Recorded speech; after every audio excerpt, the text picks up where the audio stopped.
folks who knew somebody in school who would later make the news for being charged with murder. What was that person like? Story 1.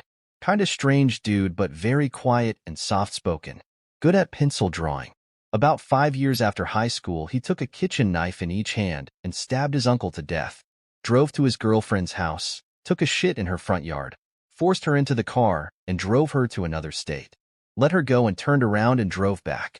Asked to use the phone at a gas station and was told no until the cashier looked up and realized he was absolutely covered in blood. Called the cops and surrendered. Never saw that one coming. Story 2. Not murder but manslaughter. He was popular, cocky, well-off, entitled, but really no different than most of the preppy/rich kids. He wasn't even really a bully so much as a jerk. I was not cool nor popular, but I got to know a different side of him as his tutor. Despite his popularity and stunningly good looks, dude could have easily been a model. He was dyslexic and would stutter if he got nervous. He wasn't dumb, but he struggled to learn and covered his insecurity with bravado. Anyway, about a month after his 21st birthday, he got into a bar fight. From all accounts, both he and the victim were equally drunk, equally belligerent, and fighting over the typical stupid shit young drunk men fight over. He caught the other guy with one of those one-in-a-million punches that killed him. Despite having considerable family wealth, he didn't fight it, took responsibility, and pled guilty without a plea deal. He got 7 fixed with 13 indeterminate, got paroled at 10. Note: the victim's family asked parole be denied at the 7 years hearing, had no objection to release at 10. We stayed in touch, and I can say this guy took what he did very seriously, spent his incarceration working on his education and bettering himself, and is now out, staying sober, working, and engaged. Story 3. Had a friend on the opposite end of the petty bar fight that died. Just fell over and hit his head wrong. Other guy was out on bail the next morning and never served another day. Pled guilty and got like 20 years probation or something. Crazy how different people get different punishments for the exact same thing. I have no idea what the other guy is up to now, but I'm gonna guess he's a lot worse of a person than the guy you know. Story 4. Went to high school with Jimmy Holmes, the Aurora theater shooter. Same graduating class, same circle of friends. He was a typical nerd like the rest of us. Into anime, video games, MTG, Edit, Magic, The Gathering, during lunch in the calc teacher's classroom. He was a bit eccentric, but we all were back then, trying to fit in with other weirdos. I never knew about his mental health/illness struggles. It was sobering to see him on the news. It didn't register that it was him at first. He looked like a completely different person, and not just physically. His eyes were the most striking part. You could almost see the mania. They didn't look like that before. Story 5. I used to work for an answering service that answered for a crisis hotline. Yes, you read that right. They screened their calls. They had on call mental health professionals that we would send the calls to once we got their basic info. What pissed me off was how rude the professionals were, slow they would be to pick up, how much they would bitch about having to take a call, etc. Dude, not only is it your job, but this could possibly be someone's life in your hands. I hated taking those calls. Story 6. Guy named Chris, always acted like a tough guy.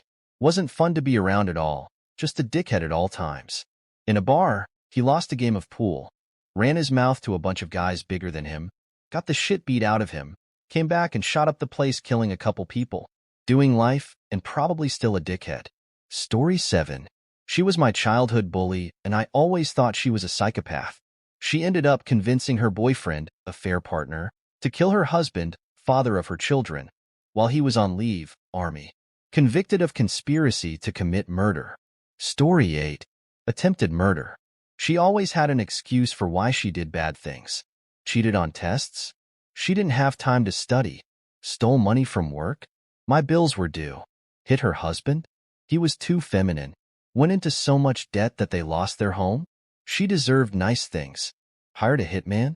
Her husband wouldn't give her money for meth. Story 9. I know someone who was best friends with Dennis Rader all through childhood up until he was identified as BTK. Rader is in a fuckload of their childhood photos because they were always at each other's houses growing up. It messed up every member of that immediate family when it became undeniable that Rader was BTK. To say they had no idea would be a massive understatement. It caused its own kind of trauma, trying to acknowledge that these seemingly separate entities were actually the same person, one who they trusted and allowed around their kids. They were also forced to accept that they were with him immediately before or after some of the crimes. Knowing you spent those years terrified of BTK, and then realizing he was in your house the whole time is a unique kind of mindfuck. Story 10. My ex-father-in-law worked at a trucking company in Renton, across from a Kenworth truck assembly plant. He would stop at a convenience store every day at 5 a.m. and get coffee, and there was always a guy that he would talk to and make small talk with. He introduced himself as Gary. A few years later, he was watching the news and Gary's picture came up on the TV. Apparently, it was Gary Ridgway, the Green River Killer. Story 11. The most popular, attractive, and charming guy in our graduating class was arrested for downloading CP when he was 28. He was married with 2 kids. He came from a very wealthy family, and it came out he had hired someone to off his wife, so he wouldn't have to pay alimony. The murder for hire part wasn't that shocking, though. It was the CP part. This guy always had girls all over him. You always assume a pedo is going to be an awkward guy who gives you the creeps, not the charismatic, good-looking guy everyone likes. Story 12.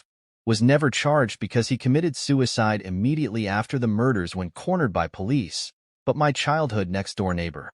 They lived behind us in our neighborhood, and when I was 6 and he was 5, we were friends and would play together. I witnessed him receiving his 4th concussion to that point when he ran headfirst into a low fence while trying to catch a football. We moved away when I was 7, but when I turned 17 I saw the news story about him murdering his parents and babysitter. He had a babysitter because, multiple early childhood concussions and brain issues. The cops eventually cornered the babysitter's stolen car he was fleeing in, and he shot himself before he could be apprehended. Hadn't seen the kid in 10 years, but it really fucked me up to think about it when I found out. Edit to say that I misremembered some of the details, had to look it up again. He killed the babysitter and a counselor/authority figure of some sort who was overseeing him. His parents were divorced and out of town when the incident occurred. Story 13. In elementary school, an older, bigger kid who lived a few houses down from me was picking on me one afternoon on the bus ride home. My memory is foggy, but I recall my brother intervened and the kid, in retaliation, crushed my brother against the seat of the bus until the bus driver stopped him.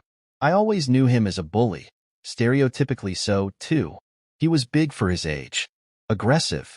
20 years or so later, it turned out that he'd murdered his girlfriend's husband, held the man's head in a dog bowl of water until he died, then burned his body in a fire pit on his property. He bragged about it to his friends and eventually was arrested. The police suspected he'd killed others before, buried their bodies on his property or in the state park.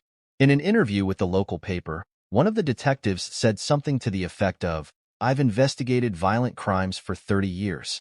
And this guy scares me." Story 14. A guy at my school killed his babysitter and then his social worker when he came for a normal visit. His parents were on vacation without him, and he took umbrage. He ran away, but took his own life as the police were closing in on him. I didn't know him too well, but it was kind of weird around school for a while. I would say that the harder ones were suicides out of nowhere. Story 15. My best friend's sister who had schizophrenia went off her meds and killed her mother. The family was already reeling from having lost their father. He had developed lung cancer, and when they were doing a biopsy of his lung the doctor slipped and punctured a vein or something triggering a heart attack and a stroke. He never recovered from the stroke and died 10 days later. The mother was an invalid that he had been the primary caretaker with the help of their daughter, and while on her meds she was able to help her mother as needed. But once the father died, there was no one checking if she was taking her meds, and she eventually slid off of them. She became obsessed with the thought that her mother was trying to cut her out of the will or something, and she took a knife to her one day. She tried to cover it up, claiming someone else came in and attacked her. But the evidence was too clear, and her story was very incoherent. It destroyed the entire family. My friend is still broken by the event years later. Within a couple of months, he went from having both of his parents and a loving sister to everyone being effectively gone. She made the news and was fairly infamous. People still give their house a cold shoulder in the neighborhood. Aspects of my life are pretty hellacious. I live with severe chronic pain and other issues.